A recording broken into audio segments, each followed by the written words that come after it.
Hey cats, it's your Midsole man, eddbudshoetube here. I've taken the Asics Megablast up beyond 100 kilometers in terms of cumulative testing now. I think I'm getting closer, probably to about 100 miles in fact. Is this the GOAT shoe of the year, as lots of people are making out? Upper-wise, at this point in testing, I actually think you might be able to go down a half size. I've got a UK 11 here, and whilst the fit is okay, the upper is certainly quite flexible. It's a lot thinner than something like the Superblast 2. As such, I think you might be able to go down a half size, especially if you're perhaps not doing loads of those longer runs where your foot expands a little bit. It's especially true if you have a narrower foot, as I do. I do like the serrated laces that Asics have placed into this model. Does allow you to get a slightly tighter fit up and around the top of your foot, though I won't lie, I have had to stop a couple of times where I've actually over tightened the shoe a little bit. The tongue's quite thin and there is padding there, but it's only in specific areas, and it did leave me perhaps feeling a little bit uncomfortable there. So if you over tighten the shoe, it can lead to having a bit too much pressure on top of the foot. The rest of the upper doesn't have a huge amount of structure aside of around the front of the toe box here and in the heel. There is quite a bit of padding around the heel here. Haven't had any heel slip whatsoever, and no tongue slide either. I can see why a lot of people still prefer the Superblast 2 upper. That does have quite a bit more structure to it. The upper is a little bit thicker. Let's not forget the Superblast 2 upper was actually a big upgrade over the first version of the shoe, which was very much like this. So it does make me wonder what the Megablast 2 might have in store upperwise. Other than that, the shoe is very breathable on foot, and I've had no problems with durability. There's no areas that are wearing away. It's easy to clean as well with a wet cloth. As long as you make sure you dial in that upper fit, then you're good to go. Midsole, midsole, midsole now. Now, the big thing I found with this shoe is the inherent usability straight out of the box. Wasn't quite like that with the Superblast 1 and 2. They took a little bit of time to break in, but the Flight Foam Turbo Squared foam that we've got in the Megablast is a very different beast. I believe it is an ATPU formula. It is very bouncy. There's a bit more squash to it. Just feels a bit more fun perhaps than the Superblast did. There's a bit more spring back to shape in it, especially when you really compress it.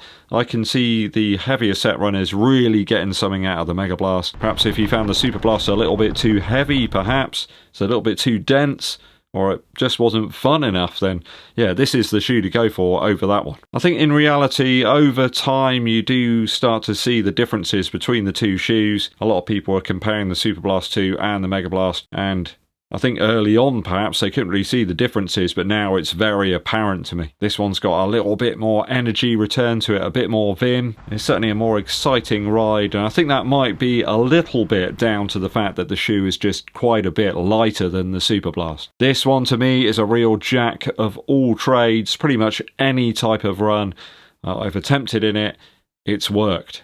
It might not be the absolute best, but it did the job. I think for those who are landing on the heel perhaps, yeah, marathon pace miles are going to be nice and cushioned. There's lots of impact protection. It's certainly nimble though if you're landing mid or forefoot. Perhaps you're doing some faster pace reps or something, the Megablast can handle it. It doesn't feel massively out of place either if you're going to use it for daily use as well. Those easier steady paced runs, the Megablast just laps that up, no problem. I don't think it lends itself to like 5k effort or something. I don't think anyone's going to be racing in this one, certainly at those shorter distances, but I think if you're doing those longer runs, perhaps you're a heavier set runner, these could really hit the spot. A lot of these max cushion shoes for someone like me who's sort of stick thin, I'm probably a little bit underweight for my actual height. I often get those on foot and they feel very padded but also very clunky as well. It just doesn't really feel like a shoe that is all that exciting to run in, but this one doesn't feel like that at all for any sort of run, especially longer ones. Too often than not, I found myself barely impacting on the surface of those big chunky max cushion shoes. You know, I've got loads of foam in the heel, but they're often like 340 grams or upwards in my size. Just not exciting to wear on longer efforts, and I think that's perhaps where the Megablast comes in. I think a lot of people have actually hated a bit on this shoe because they just can't get a hold of it, but I will talk about that a little bit later on. So due to the lower weight and the slightly more lively midsole and wider surface area here, it certainly ticks the long run box for me. Outsole wise, the rubber ridges here show absolutely no wear whatsoever. I've not even got any damage to the exposed midsole areas either. I've been using these on my local routes. There's paths, pavements, there's road. There's some gravel as well, all easily traversed without any slipping. Asics clearly learning from the previous mistakes perhaps in the original Super Blast and the Nova Blast 3 and 4. There's a lack of varied rubber patterns there in terms of traction, but we do have that here. A host of rubber ridges here in the forefoot and in the heel. They are small though, well positioned in the heel along both sides here. I think my one misgiving perhaps would be that there isn't any directly under the heel. It is quite sparse from that aspect, I suppose, but you know, less rubber, less weight, you can't have it all, can you? That said, I haven't really found a surface or sort of weather condition where the shoe felt particularly sort of dangerous or slippery. It's always felt very assured underfoot, even in like wet and icy weather. It's a precarious balance with outsoles, I think, where you try and take away rubber to lower the weight. Maybe you want to leave a bit more rubber on there to help to increase the usability of the shoe. I think it's pretty spot on here for where it's aiming the shoe at. Just feels a little bit more up for it than the Super Blast 2, and I think if we put more rubber on there, then it would start to feel a little bit perhaps too like that shoe. Last but not least, I've got to talk about the availability on this shoe. Now, many viewers have been commenting on some of the other videos I've made about the shoe, how they simply can't find it, they can't pick it up, they want to buy it but it's not available. Lots of people suggest that this shoe is on the best of the year, and it will be certainly in my best of list, which will appear around December time, though the bugbear is of that lack of availability. As I write this review, it's only available in a size 7.5 on the Asics website. It does look like there's a new green neon colour that's going to launch in the UK very soon, but I don't know exactly when that is. Some people are trying to sell lightly used pairs for crazy money over on eBay, and on StockX there are pairs listed in the green colourway for over £400.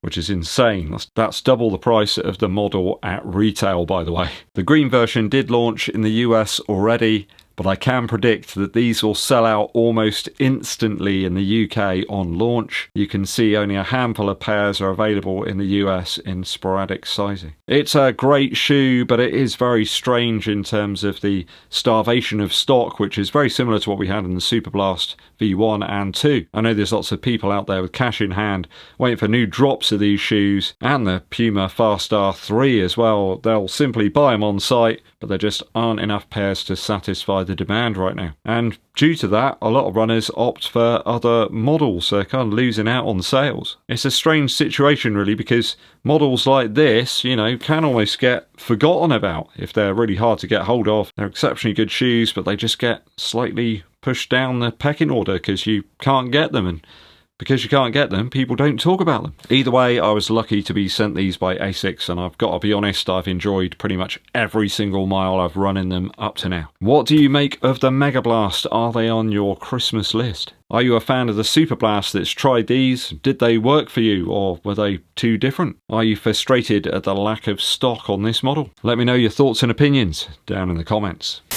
A quick musical interlude for you. Today comes from the Megablast cover, which is the original track from the Xenon 2 computer game by banjo guy Ollie. You'll be able to find this one on Apple Music. The guy's done a whole album of Amiga covers using his banjo. And of course there's a version of the Bomb the Bass track Megablast, which is fantastic, very faithful to the original track. Without any of the samples, he still manages to recreate the feel and the melodies and everything. It's quite superb. There's tracks there from Lotus Turbo Challenge 2, there's even the level 4 music from Lemmings, and the main theme from the classic graphic adventure game Monkey Island. Go and check it out, the Amiga Classics on the Banjo by banjo guy Ollie. Hope you enjoyed today's video and my long-term thoughts on the Asics Megablast. Hit that subscribe button and give this video a thumbs up like. Drop us a comment for the algorithm. My name's EDDBUD and I'll be seeing you.